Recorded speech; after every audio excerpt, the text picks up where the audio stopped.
राशि वालों अपनी सीट की बेल्ट बांध लीजिए, क्योंकि ब्रह्मांड का सबसे बड़ा फैसला आपके हक में सुनाया जा रहा है। दुनिया आपको डरा रही होगी कि शनि वक्री हो गए हैं, शनि उल्टे चल रहे हैं, बड़ा नुकसान हो जाएगा। लेकिन सच यह है, आपकी राशि के स्वामी स्वयं न्यायाधीश शनिदेव मीन राशि में वक्री होकर आपके दूसरे घर में एक ऐसा दुर्लभ धन राजयोग एक्टिवेट कर चुके हैं जो इंसान को रातों रात शून्य से शिखर पर पहुंचा देता है। ज्योतिष का नियम कहता है कि जब राशि का स्वामी वक्री होता है तो उसका चेष्टा बल यानी उसकी ताकत 3 गुना बढ़ जाती है और आपका राजा अब अपनी पूरी ताकत में है। जो रास्ते पिछले कई महीनों से बंद पड़े थे, जहां आपकी मेहनत का फल कोई और चुरा रहा था, अब वो पूरा हिसाब चुकता होने का वक्त आ गया है। नमस्कार दोस्तों, मैं एस्ट्रो रिया रामेश्वर और आप सभी का स्वागत करते हैं। दोस्तों, ये जो कार्यक्रम है आपकी जन्म राशि चंद्र राशि पर आधारित है। अगर आप हमसे अपनी जन्म कुंडली का अध्ययन करवाना चाहते हैं तो वीडियो के डिस्क्रिप्शन में और स्क्रीन पे आपको हमारा नंबर मिल जाएगा, वहां से आप अपना अपॉइंटमेंट बुक कर सकते हैं। क्योंकि शनिदेव 27 जुलाई 2026 से लेकर के 11 दिसंबर 2026 तक वक्री अवस्था में रहेंगे। लगभग 138 दिनों का ये समय रहेगा। कुंभ राशि वालों, वर्तमान में आपको शनि की 7.5 चल रही है, आखिरी चरण है। बस चंद महीने और हैं आपके शनि के 7.5 के। लेकिन इस पीरियड में आपने बहुत कुछ खोया है, बहुत कुछ पाया है।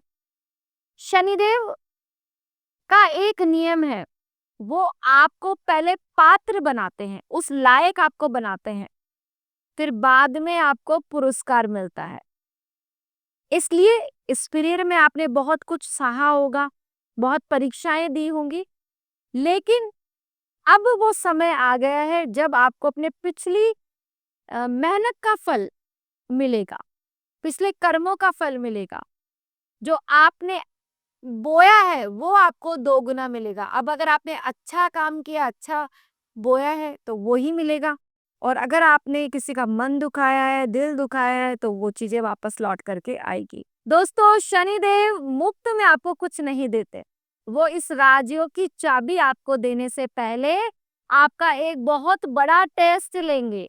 अब जानते हैं इस वक्र काल का आपके जीवन पर क्या प्रभाव पड़ेगा, कैसा रहेगा आपका हेल्थ, वेल्थ, करियर, जॉब, सब चीजों का बारीकी से विश्लेषण करने वाले हैं। वीडियो को अंत तक देखिएगा। अगर आप इस वीडियो को पूरा देखेंगे तो ही आप इसका लाभ उठा पाएंगे। आधी अधूरी जानकारी बेहद घातक होती है। एक बड़ी गलती करने से आपको बचना पड़ेगा। अगर आपने वो गलती करी तो बनते हुए राजयोग आपके पल भर में भस्म हो सकते हैं। कुंभ राशि के 2nd हाउस में मीन राशि बनती है और यहाँ पर शनिदेव वक्री होंगे। 2nd भाव है आपकी वाणी का, आपके धन का, आपके परिवार का, आपके कुटुंब, आपकी संपत्ति का।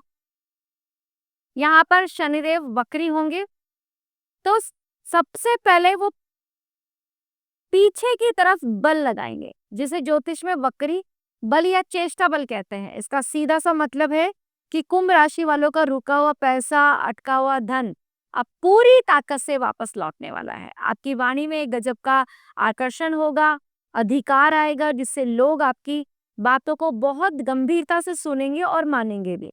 परिवार में चल रहे पुराने संपत्ति विवाद है, कोर्ट केस हो गया, मनमुटाव है, जो कि धीरे धीरे सुलझने लगेगा। धन अगर आप जोड़ना चाहते हैं, सेविंग्स करने के लिए सोच रहे हैं, तो आपके लिए नए रास्ते खुलेंगे। लेकिन असली खेल तो यहाँ से शुरू होता है। शनिदेव अपनी 3 शक्तिशाली दृष्टियां आपके 3 भावों पर डालेंगे। यहाँ पर बैठ करके शनिदेव दूसरे भाव में बैठ करके जो तीसरी दृष्टि है वो आपके सुख भाव पर डालेंगे।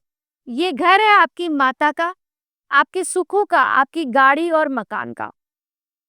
ठीक है, दूसरे घर में शनिदेव बैठ करके जब तीसरी दृष्टि चौथे घर पर डालेंगे तो जमीन या गाड़ी से जुड़ा कोई काम अगर आपका अटका हुआ था तो अब वो अचानक से गति पकड़ेगा, आपके हक में फैसला आएगा। माँ की सेहत का थोड़ा ध्यान रखना होगा, लेकिन परिवार में सुख सुविधाओं में काफी वृद्धि होगी। शनिदेव जो कि अपनी 7वीं दृष्टि आपके 8वें घर पर डालेंगे। यहाँ पर बनती है कन्या राशि और ये भाव है आपके गुप्त धन का। अचानक धन लाभ हो सकता है या वसीयत मिल सकती है, किसी पुराने अटके हुए इन्वेस्टमेंट से पैसा मिल सकता है, इंश्योरेंस का पैसा आ सकता है। इसके अलावा शनिदेव की जो 10वीं दृष्टि है वो पड़ रही है आपके लाभ भाव यानी 11वें घर पर। जो कुंभ राशि वाले हैं, लंबे समय से अपनी आय को बढ़ाने का सोच रहे हैं, बिजनेस में बड़ा नेटवर्क बनाने का सपना देख रहे हैं, या तो उनके लिए ये समय काफी अच्छा रहेगा। इनका नेटवर्क भी बढ़ता हुआ दिखाई पड़ रहा है। आपकी रोजाना की इनकम के जो सोर्स है वो काफी बढ़ जाएंगे। बड़े अधिकारी या बड़े लोगों से कनेक्शन बनेंगे। अब बात करते हैं आपकी करियर और जॉब की। अगर आपकी सैलरी या फिर आपका बोनस अटक गया था तो वो वापस से मिल सकता है। शनि देव आपके बहुत सारे पैसों के रास्ते खोलेंगे। व्यापारियों को अपने पुराने क्लाइंट्स दोबारा से मिल सकते हैं। हालांकि अपनी योजनाओं को आपको बेहद गुप्त रखना पड़ेगा। जब तक पैसा हाथ में ना आ जाए तब तक किसी को नहीं बताना, ढिंढोरा ना पीटे। अपनी वाणी पर भी नियंत्रण रखें, क्योंकि कभी कभी ओवर कॉन्फिडेंस में बोली गई बात किसी अपने को चुभ जाती है। सेहत की बात करें तो खान पान का थोड़ा ध्यान रखना बेहद जरूरी होगा, क्योंकि दूसरे घर का शनि दांतों या गले की हल्की समस्या दे सकते हैं। आपको जो आपके डेली रूटीन है उसको बिल्कुल बैलेंस करके चलना है ताकि आप इस समय का लाभ उठा सके। लेकिन याद रखिए कि इस राजयोग का पूरा फल आपकी झोली में तभी गिरेगा जब आप शनिदेव के इन 3 नियमों का सख्ती से पालन करेंगे। पहला नियम है, किसी का भी हक या पैसा मानने की कोशिश बिल्कुल मत कीजिएगा। अगर आपने किसी से पैसे उधार लिए हैं तो उस पैसों को लौटा दीजिए। दूसरा नियम है कि किसी भी छोटे व्यक्ति को यानी आपसे निचले स्तर के जो व्यक्ति हैं उनको बिल्कुल भी परेशान मत कीजिएगा। महिलाओं का दिल मत दुखाइए। इसके साथ में ऐसी कोई बात मत बोलिए जिसमें अहंकार झलकता हो, क्योंकि अहंकार तो रावण का भी नहीं चला। और शनिदेव है न्यायाधीश, कर्म फलदाता, तुरंत आपको फल देंगे और दंड भी देंगे। तीसरा नियम ये है कि अपनी वाणी से किसी गरीब या कामगर इंसान को नीचा दिखाने की बिल्कुल कोशिश ना करें और हो सके जितना रेस्पेक्ट करें, बड़ों का सहयोग करें। जितना आप बड़ों के सानिध्य में रहेंगे, वरिष्ठ जनों के सानिध्य में रहेंगे, उतनी आपकी प्रगति होगी। पेरेंट्स का आशीर्वाद लेते रहिए।